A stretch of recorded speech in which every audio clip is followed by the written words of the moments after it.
नमस्कार साथियों, जियो sapiens academy के इस ऑनलाइन प्लेटफॉर्म पर आप सबका स्वागत है, अभिनंदन है।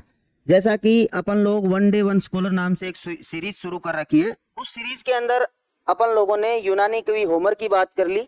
उसके बाद अपन ने कल थेल्स को डिस्कस किया था। आज हम थेल्स के ही एक और शिष्य एनेक्सीमेंडर की बात करेंगे। एनेक्सीमेंडर का भूगोल में क्या योगदान था, दर्शन में क्या योगदान था, खगोल विज्ञान को लेकर उन्होंने क्या क्या काम किए, उन सब पर अपन चर्चा करेंगे। तो सबसे पहले एनेक्सीमेंडर के जीवन परिचय को देख लेते हैं। ये प्राचीन यूनानी विद्वान थे, खगोल शास्त्री भी थे और दार्शनिक भी थे। इनकी अपन आगे डिटेल से एक एक की चर्चा करेंगे।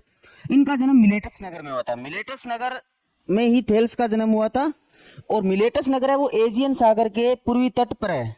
और अगर आज की बात की जाए तो आज का जो तुर्की है, उस तुर्की में पश्चिमी जो एजियन सागर वाला जो पश्चिमी भाग है उसका तुर्की का, वहां पे ये मिलेटस नगर बसा हुआ था। मियांडर नदी के मुहाने पर था। थेल्स के शिष्य थे। थेल्स के ही ज्ञान को एनेक्सीमेंडर ने आगे बढ़ाया था। कहा जाता है कि थेल्स ने कुछ लिखा नहीं था, उनके कोई भी लिखित साक्ष्य नहीं थे। उन्होंने जो भी चीजें बोलकर बताई थी वो बाद में आगे विद्वानों ने प्रसारित की थी। और अगर एनेक्सीमेंडर की बात करें तो एनेक्सीमेंडर के टाइम से कुछ लिखित साक्ष्य मिलते हैं, लेकिन वर्तमान में तो ये उपलब्ध नहीं है। लेकिन अरस्तु महोदय के अनुसार कहा जाता है कि एनेक्सीमेंडर के बहुत सारे साक्ष्य उस वक्त तक थे और अरस्तु महोदय ही आगे इनके बारे में पूरी की पूरी जानकारी देते हैं। इनको गणितीय भूगोल का संस्थापक कहा जाता है। इनके साथ साथ थेल्स और एनेक्सीमेंडर दोनों को गणितीय भूगोल का संस्थापक कहा जाता है। ठीक है, अब बात करते हैं इनके दार्शनिक योगदान की। उसके बाद विज्ञान के अंदर जीव विज्ञान में, भौतिकी में, और उसके बाद अपन लास्ट में डिस्कस करेंगे कि इनका भूगोल में क्या योगदान था। इनका अपन दर्शन में थोड़ा बहुत योगदान देख लेते हैं। थेल्स के शिष्य के रूप में दर्शन की शुरुआत की थी। कहा जाता है कि थेल्स के ही ज्ञान को इन्होंने आगे बढ़ाया था। और इनका जो एक प्रसिद्ध दार्शनिक सिद्धांत था जिसका यहाँ जिक्र किया गया, एपियरोन नाम का एक इनका सिद्धांत था, जो अवधारणा थी। ये क्या थी? एपियरोन का मतलब था कि जिस तरह से थेल्स ने इस पूरी सृष्टि ब्रह्मांड की रचना में परम तत्व जल को बताया था, उसी प्रकार इन्होंने एपियरोन से इस सृष्टि और ब्रह्मांड की रचना बताई थी। अब ये क्या है एपियरोन, इस चीज को खुलकर ये खुद डिस्क्राइब नहीं कर पाए। एपियरोन को इन्होंने एक शब्दावली और भी दी थी जिसका नाम था बाउंडलेस। अब एपियरोन क्या था, आज तक आगे के विद्वानों के समझ में नहीं आया। इनका मानना था ना तो ये कोई तत्व है, ना ये कोई भौतिक वस्तु है। अब ये एपियरोन था क्या, ये आज भी एक प्रश्नवाचक चिन्ह है। इसके बाद अगर बात करें न्याय और संतुलन की, इनका मानना था कि ब्रह्मांड में हर एक तत्व अपना संतुलन बनाए रखता है और वो संतुलन ही एक न्याय का प्रतीक है। ये बात बहुत बड़ी थी। उससे पहले लोग स्थिरता की बात करते थे कि हर एक चीज स्थिर है, लेकिन इन्होंने जो परिवर्तनशीलता की बात की, ये इनका उस वक्त का एक बहुत बड़ा क्रांतिकारी कदम था।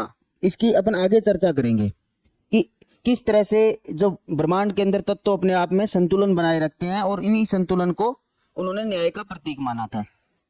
ठीक है, अब आगे देखते हैं खगोल विज्ञान में उनका योगदान। खगोल विज्ञान में इन्होंने पृथ्वी की स्थिति है वो ब्रह्मांड के एकदम मध्य में बताई थी कि सेंटर में है पृथ्वी की स्थिति, और पृथ्वी के चारों ओर सूर्य और चंद्रमा इनके चक्कर लगाते हैं। ठीक है, सूर्य, चंद्रमा और तारों की भी इन्होंने मतलब पूरा एकदम सही से आंकलन तो नहीं कर पाए थे, लेकिन उस वक्त इनकी गतिशीलता को लेकर इन्होंने कुछ बातें बताई थी कि भी ये भी अपने आप में गतिशील है। ये भी बहुत बड़ी बात थी इनको लेकर, सूर्य और चंद्रमा और तारों को लेकर ये बात कहना। तो इसके बाद आगे देखते हैं अपन भौतिक विज्ञान में योगदान। भौतिक विज्ञान में इनका क्या योगदान था? इन्होंने पदार्थ की प्रकृति को लेकर क्या बात की। पदार्थ का कोई निश्चित रूप या आकार नहीं होता, ये अपने आप में लगातार बदलता रहता है। ये बात छोटी नहीं थी उस वक्त के लिए। उस वक्त जो लोग चीजें देख रहे थे, जो अनुभव कर रहे थे, उन्हीं को सच मान रहे थे। लेकिन इनका कहना था कि पदार्थ की प्रकृति बदलती है, ये निश्चित नहीं है। ये बहुत शानदार बात एनेक्सीमेंडर की थी। उसके बाद उनका जीव विज्ञान में, बायोलॉजी में योगदान देखते हैं। तो बायोलॉजी में इनके योगदान की बात करें तो इनका मानना था कि जो इस सृष्टि या पृथ्वी पर मेनली जो जीव की उत्पत्ति हुई है या जो जीवन की उत्पत्ति हुई है वो जल से हुई है, और जो मानव का विकास हुआ है वो अन्य प्राणियों से हुआ है। ये इनके सेंटेंस थे, ये इनकी बात कहनी थी। ठीक है, अब बात करते हैं मेनली भौगोलिक योगदान की, क्योंकि एनेक्सीमेंडर का भूगोल में क्या योगदान था, ये हमारे लिए बहुत महत्वपूर्ण हो जाता है।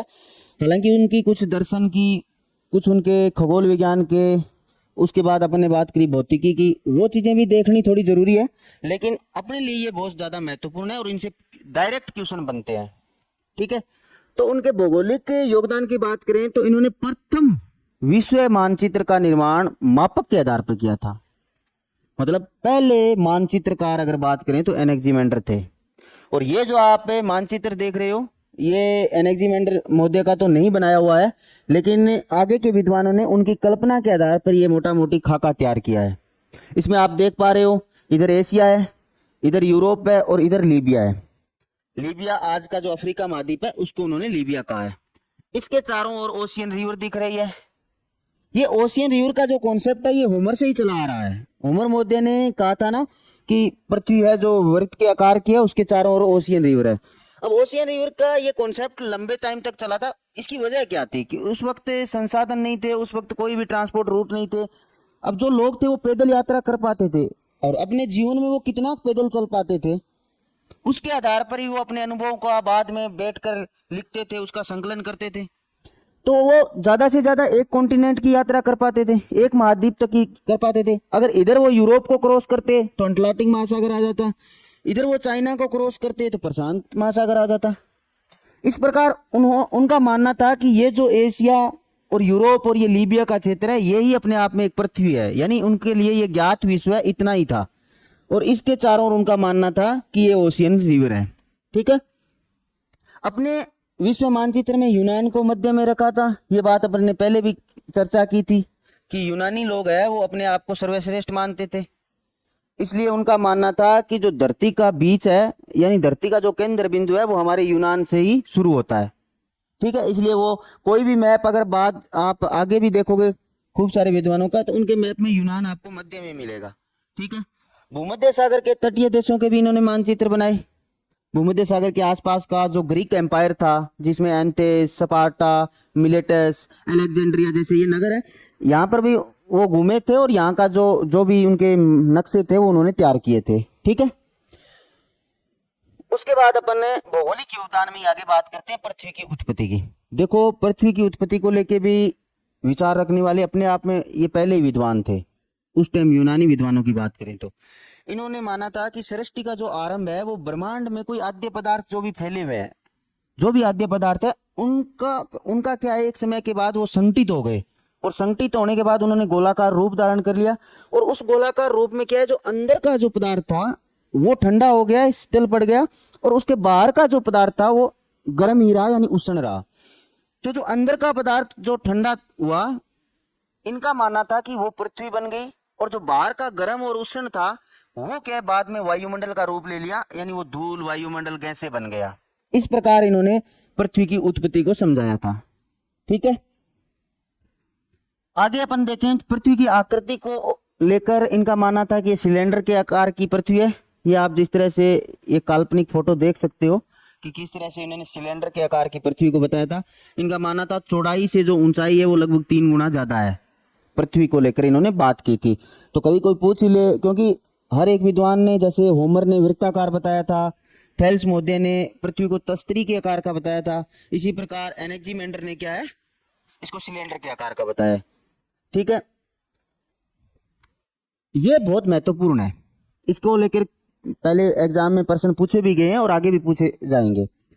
यूनान वासियों को नोमोन नामक धूप घड़ी से परिचित करवाया था।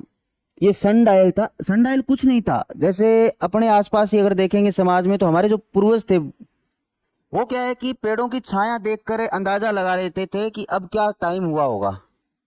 ऐसा ही ये अंतर था। उस टाइम को स्तंभ रोप दिया जाता था, उस स्तंभ की जो छाया थी उसके हिसाब से ये डिसाइड करते थे कि क्या समय हुआ है। और जब उस स्तंभ की छाया सबसे कम होती थी, यानी इसका मतलब सूर्य उसके ऊपर है और सूर्य ऊपर होगा तो छाया सबसे कम होगी, उस वक्त ये मानते थे कि 12 बजे। और इन्हीं छाया के आधार पर इन्होंने अपनी देशांतरों को भी ज्ञात करने की कोशिश की थी। ठीक है, तो ये सनडायल कोई ज्यादा बड़ी तोप नहीं है, ये सीधा अपने जो कोई भी डंडा रोक दो उसकी जो छाया है वही एक नोमोन यंत्र था। ठीक है, इसके बाद बात करें अपन प्राकृतिक आपदाओं और घटनाओं को लेकर, ये इनका जो है विचार, जो सेम थेल्स के विचार थे वही विचार इनके मिलते जुलते से है, क्योंकि थेल्स भी इन चीजों को, इनकी धार्मिक व्याख्या नहीं करते थे, इनको ईश्वरीय देन नहीं मानते थे, क्योंकि उस टाइम ग्रीक एम्पायर में ये चीजें चलती थी कि हर चीज को गॉड से जोड़कर देखा जाता था। अब जैसे भूकंप तूफान वगैरह आते थे तो उनका मानना था कि गॉड है जो ईश्वर अपन से नाराज है, इसलिए अपन को ये झटके दे रहा है। लेकिन थेल्स भी नहीं माने थे इस बात को, और इस बात को एनेक्सिमेंडर भी नहीं मानते थे। इनका मानना था इसके पीछे कोई ना कोई साइंटिफिक कारण है जिसकी वजह से ये भूकंप आते हैं, और इन्होंने खोजने की भी कोशिश की थी। इसके बाद अपन आज के इस लेक्चर के अंत में इन प्रश्नों को डिस्कस करते हैं। भी जो भी लेक्चर हो उसके साथ अगर प्रश्न आ जाए कि भी पीछे एग्जाम में कैसे प्रश्न पूछे गए हैं तो उसका मजा थोड़ा दुगना हो जाता है। इसलिए हम लोगों को जितने क्वेश्चन मिल रहे हैं इनसे रिलेटेड वो प्रश्न आपके सामने लाने की कोशिश करते हैं, ठीक है।